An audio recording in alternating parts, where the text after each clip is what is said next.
Hello students, welcome back in our social studies class. Today we are going to continue our second chapter, constitutional design. And our today's topic is institutional design. So in this topic, we are going to discuss about the features and how the design is formed. किस तरीके से हमारा जो constitution है ये बना, किस तरीके से इसमें चेंजेस का प्रोसीजर रखा गया, वो सारी चीजें हम इस टॉपिक में डिस्कस करने वाले हैं. तो let's start. A constitution is not merely a statement. Constitution एक स्टेटमेंट का सिर्फ एक स्टेटमेंट नहीं होता. किसका स्टेटमेंट? वैल्यूज या फिलोसॉफी का. As we noted above, a constitution is mainly about embodying these values into institutional arrangement. बल्कि होता क्या है, कॉन्स्टिट्यूशन में इन्हीं सभी वैल्यूज को इंस्टीट्यूशनल अरेंजमेंट के साथ में एम्बॉयड किया जाता है, शामिल किया जाता है. तो much of the document called constitution of India is about these arrangement. तो ये जो सारा डॉक्यूमेंट है इसे हम इंडिया के कॉन्टेक्स्ट में कॉन्स्टिट्यूशन कहते हैं, जिसमें सारे रूल्स, राइट्स, ड्यूटीज सब कुछ गिवन है. Right students, it is a very long and detailed document. Do you know that the document having nearly 444 articles, which is separated in 22 parts and 12 schedules.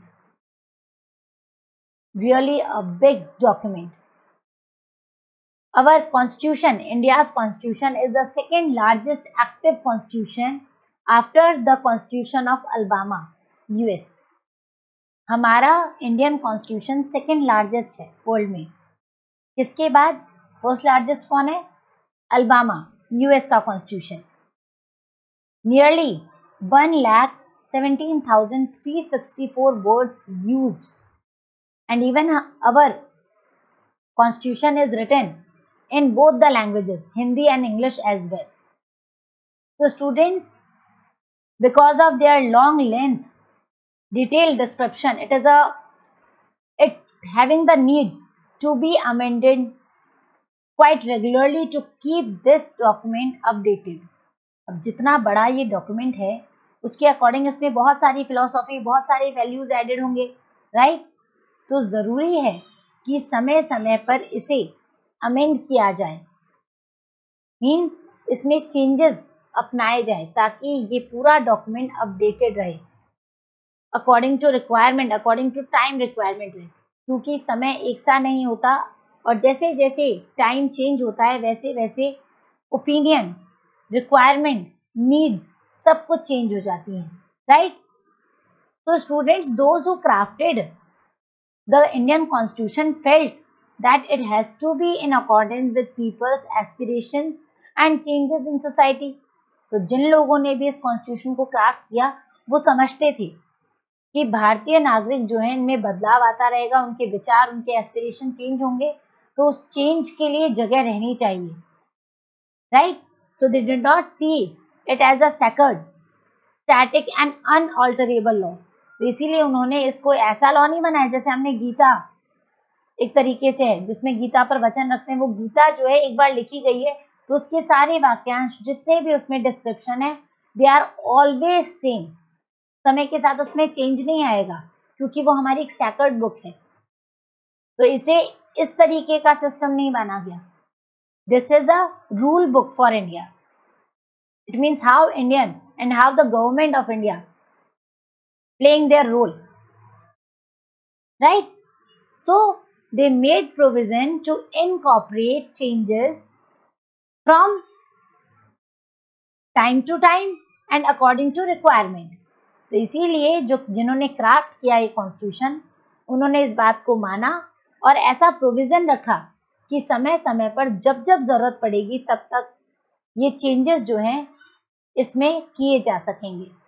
तो the constitution describe the institutional arrangement in a very legal language. If you read the constitution for the first time it can be quite difficult to understand.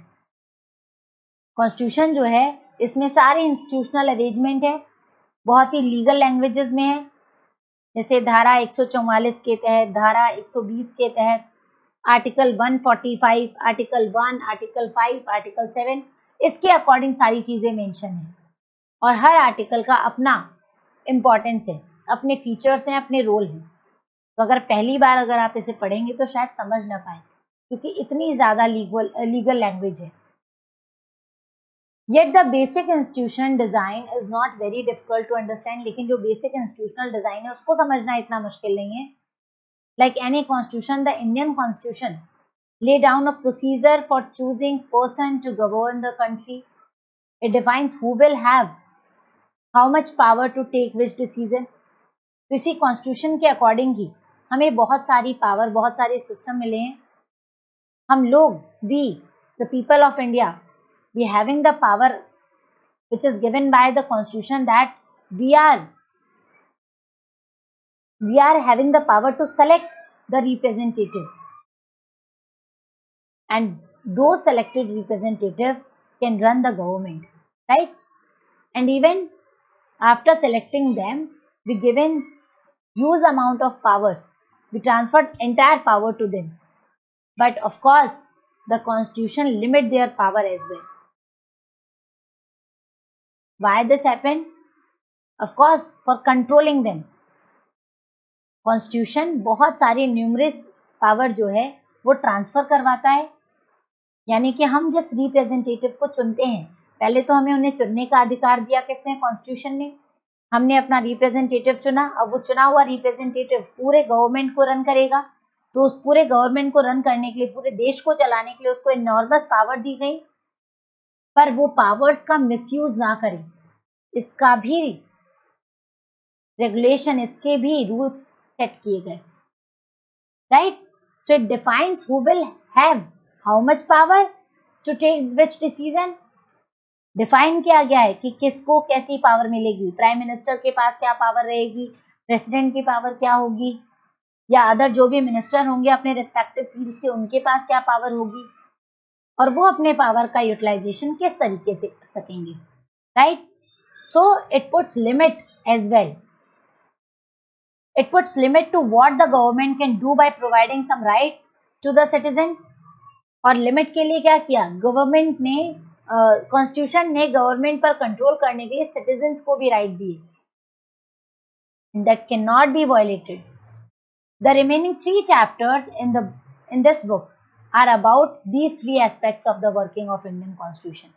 अब इसके आगे के जो भी chapters हैं, 3 chapters, वो सब इसी फीचर्स पर ओरिएंटेड हैं कि कॉन्स्टिट्यूशन ने किसको कौन सी राइट्स दिए हैं, कैसी ड्यूटीज परफॉर्म करने के लिए सेट किया है, और ये लोग कैसे अपनी ड्यूटी परफॉर्म करेंगे, रूल्स क्या होंगे, रेगुलेशंस क्या होंगे, इन्हीं सब पर बेस्ड हैं आपके आगे के 3 चैप्टर. लेकिन of course the entire things are not given regarding the constitution in this class. Understood? We shall look at some key constitutional provision in each chapter and understand how they work in democratic politics.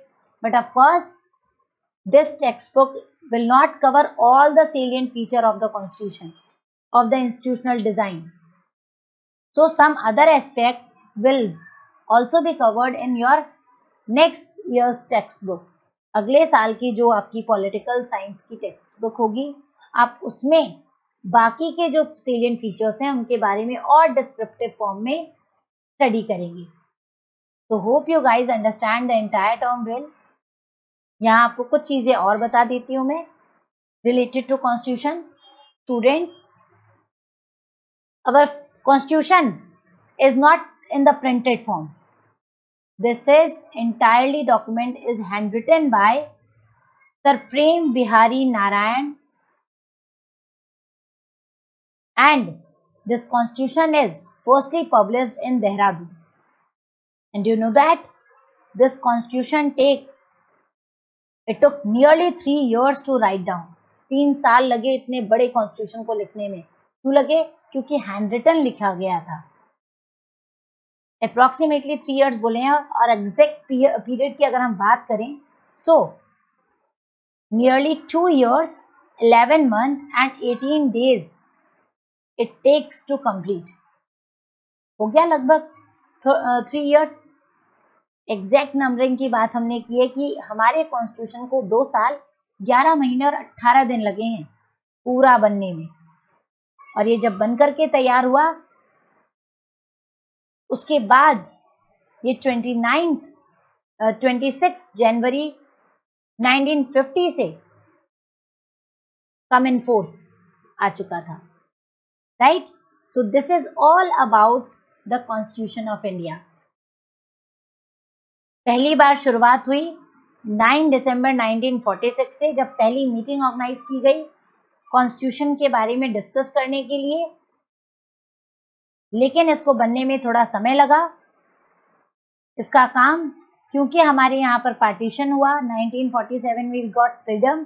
So due to freedom procedure, due to the separation, it takes much longer time, and after that officially it start establishing, and it took 2 years 11 months and 18 days. Hope you guys understand the entire term well now. Thank you and have a nice day.